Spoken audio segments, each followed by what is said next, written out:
Hey, I'm Alex Radical from Board Game Co., and here are 10 tricks to help you get rid of your games. Recently, I did a video on 10 questions to ask yourself before buying a new game, and that's great for getting a new game, but what about the games you already have? And more specifically, what about the games you already have but you probably shouldn't?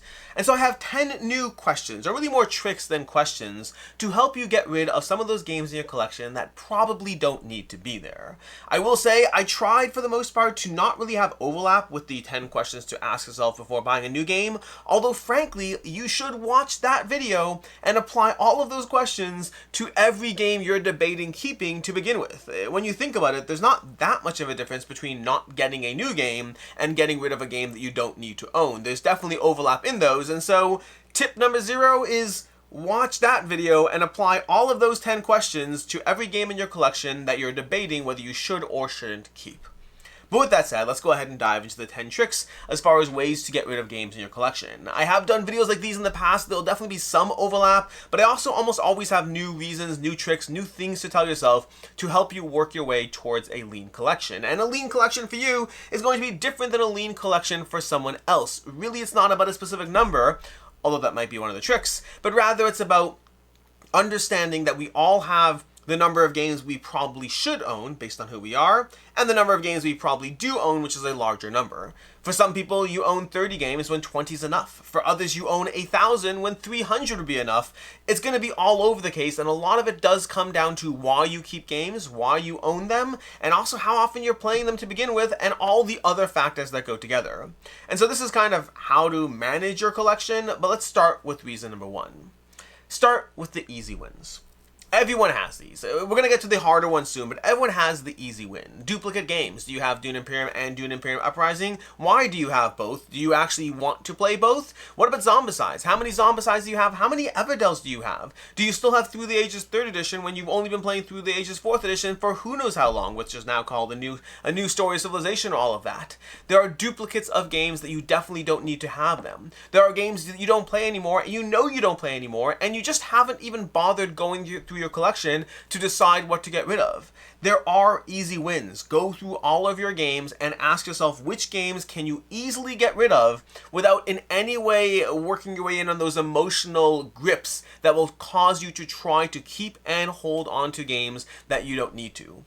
There are easy wins, you just have to find them. Again, for some people this will be the first 5 games, for some people it'll be 1 game, and if you have a collection of 1,000, it might be 300 games of easy wins before you get down to the really hard questions. Number 2, define your criteria as to why you keep a game. This can and should be different for everyone, but why you keep a game, what are the rules you have in place as to when a game stays and when a game goes? And again, this won't be a perfect catch-all answer, but they could be starting off things like, well, if I don't play a game in 2 years, and more specifically, here's one I actually encourage, this is one I use myself, I don't actually care when I've played a game or not. There are some games I own that I haven't played in 4 years, and that's okay. The thing I ask myself isn't how long has it been since I played the game, the question I ask myself is how long has it been since I debated pulling it off the shelf? Because very often, I want to play 7 different games for game night, but there's only 1 game night, and I've only picked one of those 7 games, but it could have been any of those 7, so getting rid of any of them makes no sense, because I could have played any of those 7 that game night, we just happened to choose whatever. We happened to choose Cthulhu Death May Die, we could have picked Massive Darkness or Zombicide, and I suggested all of them. They were all options on the table. Alternatively, there are games that you don't even suggest. There's games that you theoretically want to play, but in practice, the last time you've actually thought of playing it at all, again, I'm not even saying playing it, I'm saying the last time you thought of playing it was 4 years ago. At a certain point, you have to question if you don't even think of pulling it off the shelf and you're just holding on to it for that hypothetical maybe that's a good reason to get rid of it. And so define your rules. How often do you have to play them? What slot is it filling in your collection? If you have that 1 game, that's great for when you have 8 people at game night, and you haven't had 8 people at game night in 7 years and you don't know when you will, maybe that's not a necessary slot to fill. Maybe you already have a ton of games that are great at 3 players for a 2-hour session, and at a certain point, you can only have so many.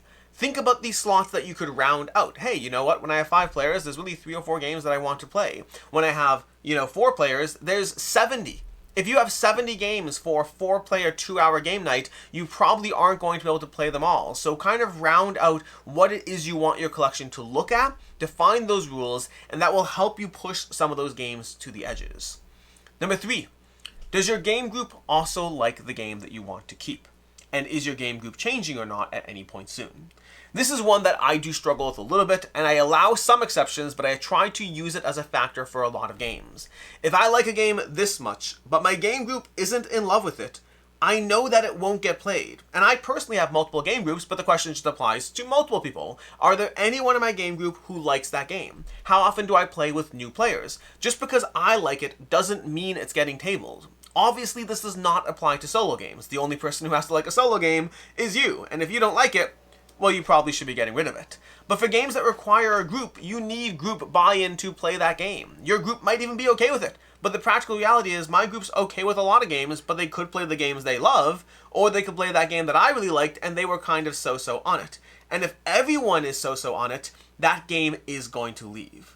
I do allow myself the exception that if I truly love a game to no end, if it's a 5 out of 5, my game group can go jump in the lake. I will make new friends eventually and that game will be here. But I only allow that exception for 5 out of 5s. If you're a 4.5, that's great, but if nobody else wants to play you, if nobody else is going to prioritize playing you, then you're just taking up shelf space. Number 4, recognize which games you love, but you actively push off playing because of obstacles in getting them tabled.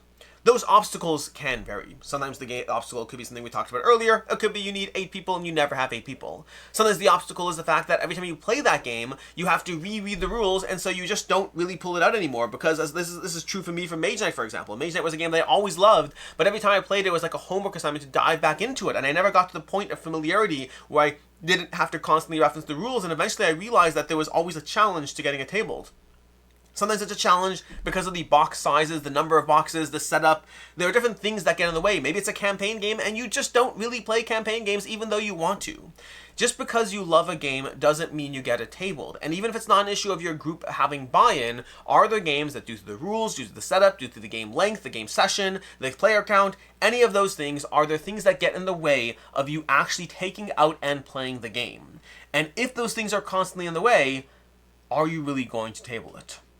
Number 5, recognize, and we touched upon this a little bit when we talked about defining rules for your collection, but it does feed into it. Number 5 is recognize that the concept that I will play it someday is a fantasy. It is. I'll play it someday is a fantasy. Why is someday tomorrow and it hasn't been the past 4 years?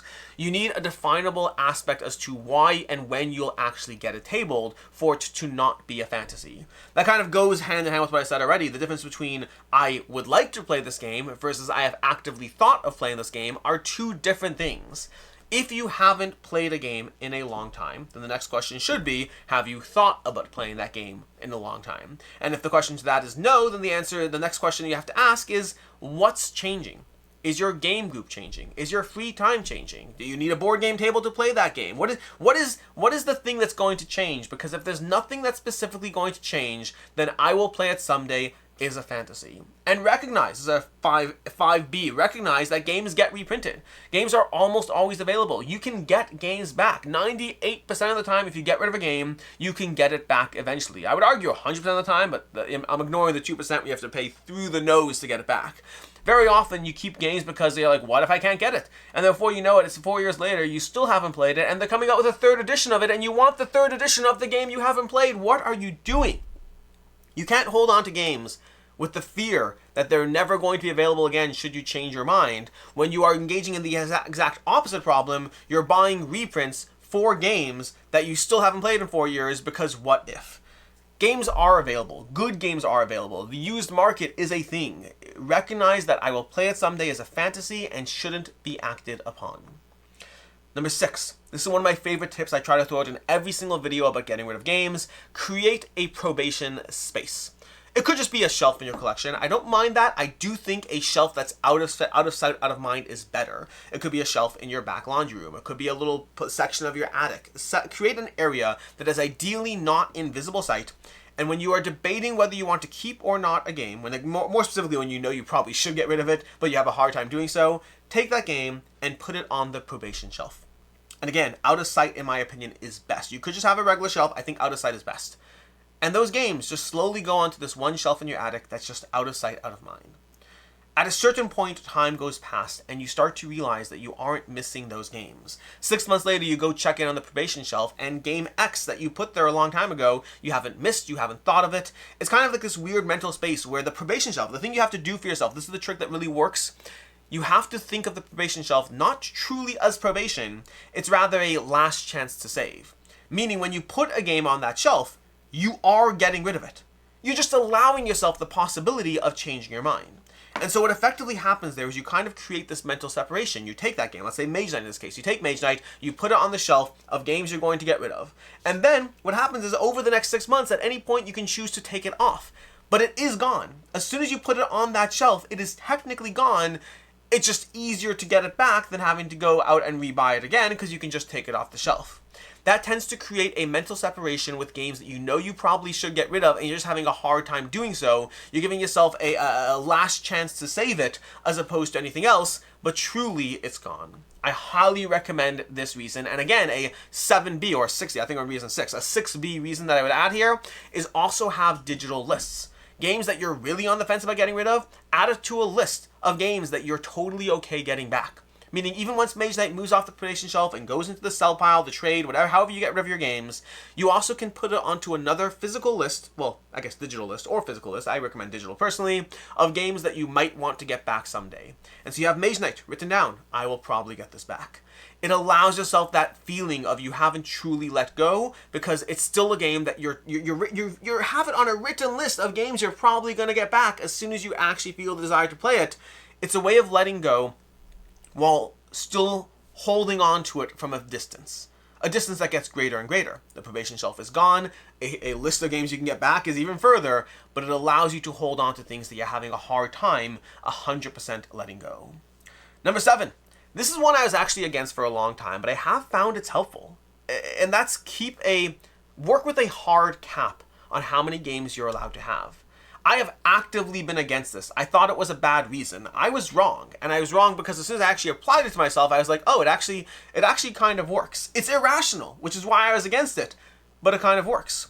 So a hard cap is the idea that you sit there and say, you look at your collection, you look at what seems reasonable for you, and you're like, great, I'm allowed that many games. In my case right now, the number I'm aiming for is 200. And the nature of what I do, especially I'm a board game reviewer, I'm not counting games that are coming in and out. I'm counting the games that are on my shelves that I think of as mine. I'm allowed to have 200 games. I also personally don't count kids' games because that way it's kind of a separate category. My kids' collection is different than my own collection. That way when they want to add Flip 7, I don't have to get rid of something in exchange for it. I do like Flip 7, but I'm not getting rid of Cthulhu Death May Die for Flip 7. So you have a hard limit. And I was always against this concept because to me, the reasons to keep a game or not, you either keep it or you don't. All these other reasons I'll apply, they are good reasons to get rid of games. Having a arbitrary number, it doesn't make any sense, practically speaking. Either the game deserves to be here or it doesn't. Why is 200 this arbitrary number that you're going to work with? I was wrong.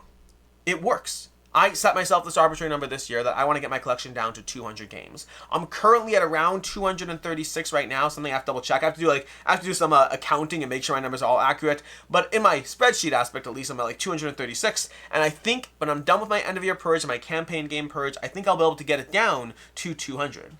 But the thing it does is it pushes me to push just a little bit harder on all the other reasons.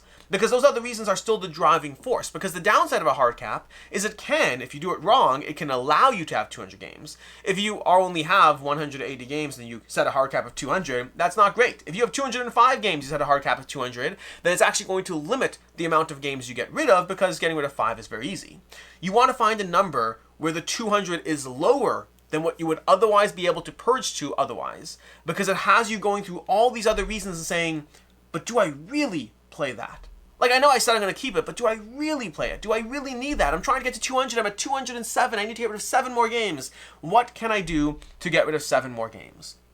Setting a hard cap, which also inherently means a one-in, one-out system at a certain point, it really forces you to be significantly more critical with the other reasons that I'm giving. It's not about allowing yourself to keep more games. It's not about making up the rules based on a specific arbitrary number.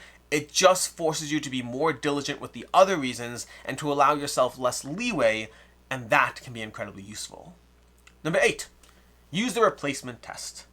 Would you buy it again? There are so many games in my collection that I love, that I enjoy, but I also recognize that many of these games, if the house were to burn down and I had to replace the games and the insurance money wrote me a check and all that stuff, so I have the money, I got compensated, everything's good, everyone's healthy, everyone's fine, the cats made it out, the kids made it out, we're all good. But now I have the money, would I buy that game again? That's kind of a hard check on yourself. It's a hard check between the difference between I actively am playing this and want to have it and should have it and makes sense to get it back. If Cthulhu Death May Die was gone tomorrow, I would buy it all again. Every single last bit of it, I would buy again because I love that game, I play that game. Castle of Burgundy, you can bet it's coming right back. Trailblazers, absolutely. Codenames, 100%. There are so many games that I would get back. But there are those that I would debate. And there are those I certainly wouldn't. Massive Darkness, would I get Massive Darkness back? I'm not sure. Between Zombicide and Cthulhu Death May Die, I'm probably covered. Do I need to buy it again? Like, I think it's great. I'm not ready to get rid of it yet. It's still here. I'm not getting rid of it yet. But would I buy it again? I don't know. And then there's games I know I wouldn't buy again. I'm not willing to get rid of it while it's here, but I know I wouldn't buy it again. And that's a little bit irrational. If it actually deserves to be here, it deserves to be bought again. And if it doesn't deserve to be bought again, it doesn't necessarily deserve to be here. The cost of a game is not the only cost. The shelf space it takes up, the mental headspace it takes up of more rules of games that you think you want to play but you don't actually play. There are many costs to holding onto a game. The monetary one is not the only one. If you wouldn't buy it again, there's a decent chance that it doesn't deserve to be on your shelf. Number 9. Can you still play it on BGA, a friend's copy, conventions, all that kind of thing? And just as importantly, is that satisfying enough? So again, using myself over here, Castle of Burgundy, I can play it on Board Game Arena and I can play it at a friend's house. But I love that game. I play it dozens of times every single year. I don't care that I could play it on those areas. I want access to my own copy. That's not even a question. But I have found there are a lot of games that are in the middle. Games like Azul, for example. Azul's great. I could play it on Board Game Arena. And honestly, I like that game enough that playing it on Board Game Arena is fine enough.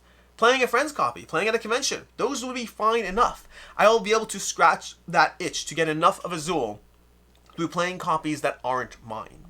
So it's a two-part question. Do you have access to playing this game in other formats? And is that enough to scratch the itch of that part of you that doesn't want to let go of the game?